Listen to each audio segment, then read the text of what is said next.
Hi, Kristi.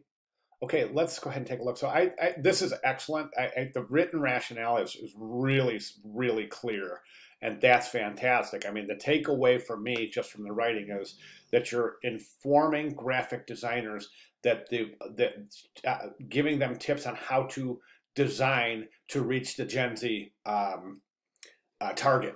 And I think it's fascinating.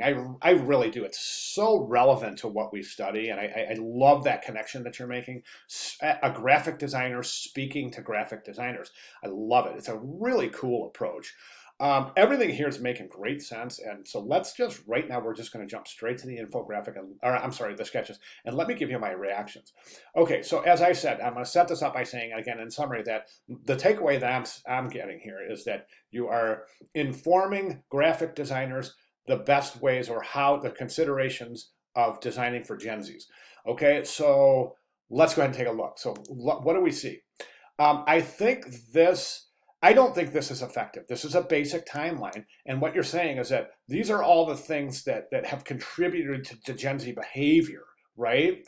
But and in the end, you're saying, all of a sudden, you're just saying, okay, so here's what you do. You just take all this and, okay, so it just is such an abrupt ending that there's no infographics informing the viewer of how to design for the Gen Zs. Do you see what I'm saying? So I think this is an incomplete infographic. This one I think is interesting because you're giving facts and then you're saying, okay, how do we design based on these facts? So this is fascinating. So 8-second attention span. Okay, Gen Zs have an 8-second attention span. So what do we do? Bold colors. This is great. I love this one because it's answering it's providing a solution to the problem. How do we design for Gen Zs? All right. So I think this is effective. I'm not so sure about the layout, and I'll talk about that in a second. This one I think is the same as this, as we are kind of giving the conditions and giving the solutions. Right now.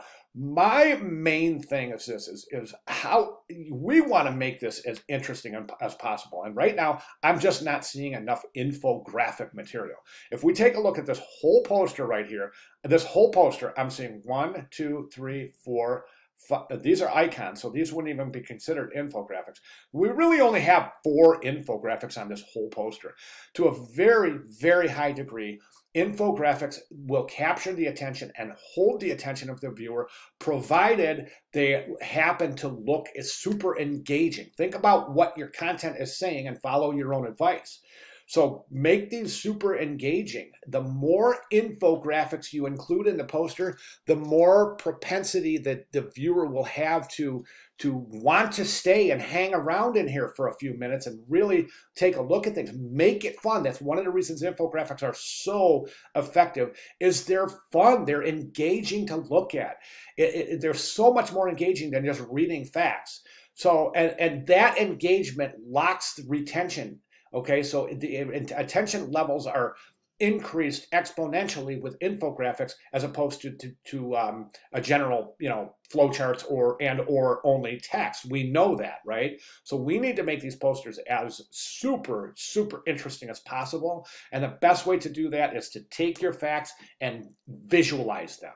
Okay, so I think that we just need more consideration in the actual infographics that are going to be used.